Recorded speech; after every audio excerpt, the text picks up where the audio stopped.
মাছ মারার মজাই আলাদা। এই আমাদের চলন বিলের ভিতরে। আসসালামু আলাইকুম বন্ধুরা, আমি জাকারিয়া বলছি। ঘুম থেকে সকালবেলা উঠেই প্রতিদিনের ন্যায় আজকে চলে আসলাম মাছ মারতে। আজকে মাছ মারে আর আসার সময় অবশ্য ফোনটা নিয়ে আসছি আপনাদের দেখানোর জন্য। এই মাছগুলো কিন্তু কোনো পুকুরের মাছ না, এই মাছগুলো হচ্ছে নতুন পানি আসছিল সেই পানির মাছ। এখন পানিটা কমে যাওয়াতে মাছগুলো আসলে এদিক ওদিক শুধু মানে লালায় উঠতেছে।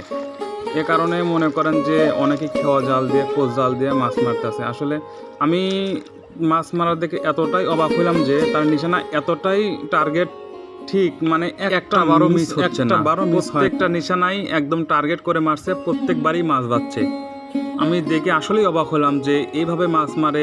আমরা হলে তো জীবনেও সম্ভব না এভাবে মাছ মারা, কিন্তু খেওয়া জাল দিয়ে অন্য অন্য পদ্ধতিতে মাছ মারতে পারি, সমস্যা নাই। কিন্তু এইভাবে এইরকম আমি দেখলাম যে প্রত্যেকটা কোপে কোপে মাছ মারছে, এই ফার্স্ট টাইম দেখলাম।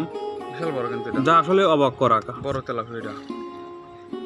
পানির মধ্যে নেমে নেমে কিভাবে দেখছেন আস্তে আস্তে যা কি সুন্দরভাবে প্রত্যেকটা কোপে কোপে মাছ মারছে, আসলে দেখার মতন দৃশ্য। প্রত্যেকটাই বাজে। সে আসলে খুব সুন্দরভাবে মাছ মারতে পারে।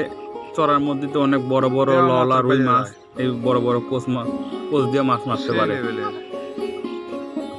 আসলে তার কাছে মাছ মারাটা খুবই আনন্দদায়ক, আমার কাছেও, কারণ আমিও মাছ মারি। অনেকগুলো মাছ মেরে ফেলেছি। হাই হাই, দেখছেন করছে কি, মাছ। মানে আমার চোখেই পড়তেছে না, কেমনে কেমনে চোখে পড়তেছে সেইভাবে মনে করেন যে মাছে খালি আইডিয়া মারছে, তারপরে মনে করেন যে বিশাল বিশাল খালি তেলাপুয়া জাপানি। মানে এক ব্যাগ লিয়েছি, এক ব্যাগ লোড, তারপরে 2 ট্যামর লোড, আর ট্যামরেও আসতেছেন এখন হাতে লোড, এখন কোনে রাখবে সেই জায়গায় পাচ্ছে না। চিন্তা করেন তাহলে কি অবস্থা হয়েছে। এই ধ্যান কামড়া করতেছে কি দেখছেন, এ পাশে পুরা ট্যামর লোড, ও পাশে মনে করেন হচ্ছে বালতে লোড, ও পাশে হায় হায় খালি মাছ আর মাছ।